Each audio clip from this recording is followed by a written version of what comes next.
Conte du Maroc. Histoire d'une femme et d'une chatte noire, racontée par Lalla Fatma Bent Mohammed, fille de Caïd. Il y avait une femme dont le mari voyageait.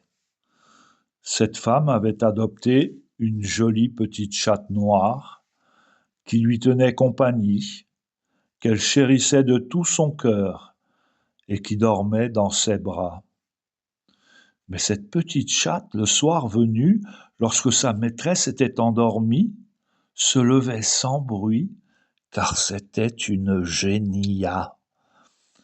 Elle ouvrait le coffret d'Arar, où les vêtements de sa maîtresse étaient pliés avec soin, en sortaient les beaux cafetans, les belles râpes brodées d'or, le foulard richement tissé, la ceinture frangée de soie, avec sa belle boucle d'or ciselée, faisait sa toilette, s'habillait comme une belle femme et s'en allait à pas menus et sans bruit.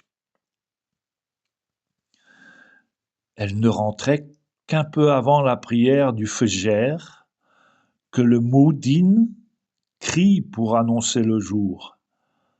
Sa maîtresse dormait encore profondément.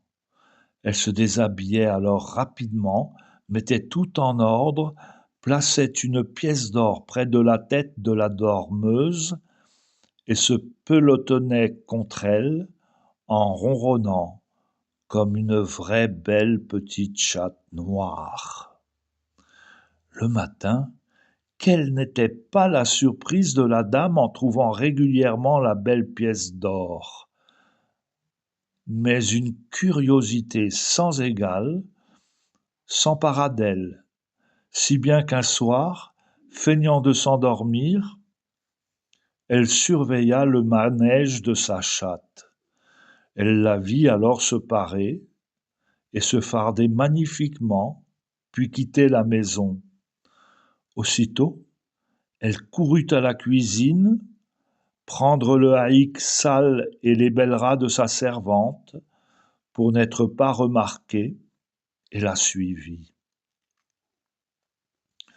Après avoir marché longtemps sur des chemins qu'elle n'avait jamais vus, avec 1000 précautions, elle arriva à une grande clairière tout illuminée où se donnait une grande fête. Elle fut éblouie de tant de beaux costumes, de tant de lumière, de tant de chants d'amour. Elle entendit de ses propres oreilles les autres femmes accueillir leur amie par ces mots. « Eh bien, Shikhazora, tu es bien en retard aujourd'hui. » Et elle entendit Shikhazora, toute gracieuse et toute menue, sautillant sur ses petits pieds de chatte, répondre que sa maîtresse avait été si longue à s'endormir qu'elle avait eu bien peur de ne pouvoir sortir. La pauvre femme tremblait de tous ses membres, car elle venait à l'instant de comprendre qu'elle se trouvait près d'une fête de diables et de diablesses. Cependant, elle était si curieuse qu'elle resta de longues heures à écouter tous ces gens rire et chanter. Elle fut même émerveillée lorsqu'elle vit Shikhazora danser, légère et onduleuse, au son des tarijas et des violons. Comme l'heure du Fajr approchait, elle s'enfuit de toute la vitesse de ses jambes et elle était à peine couchée que Shikhazora arrivait sur ses talons et que le Moueddin lançait dans les airs la modulation de sa prière.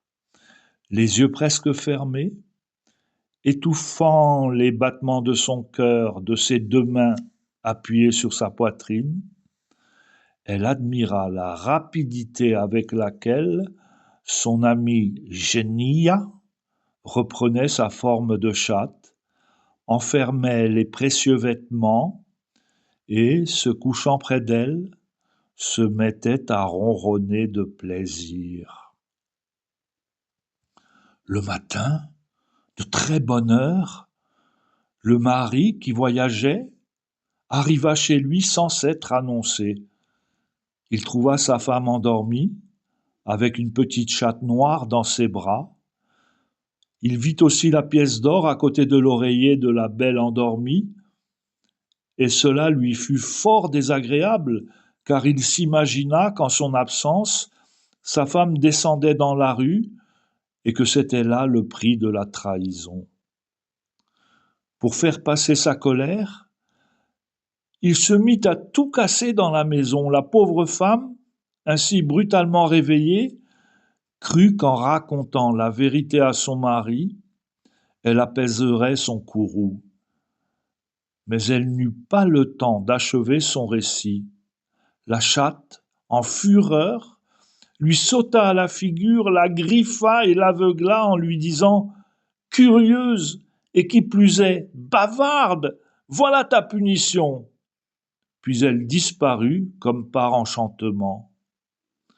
Le mari fut convaincu de l'innocence de sa femme, mais la jolie petite chatte noire ne revint plus, et la source de richesse fut à jamais tarie. La Chicha Zora s'était cruellement vengée. Raconté par Lala Fatma bent Mohamed, fille de Caïd.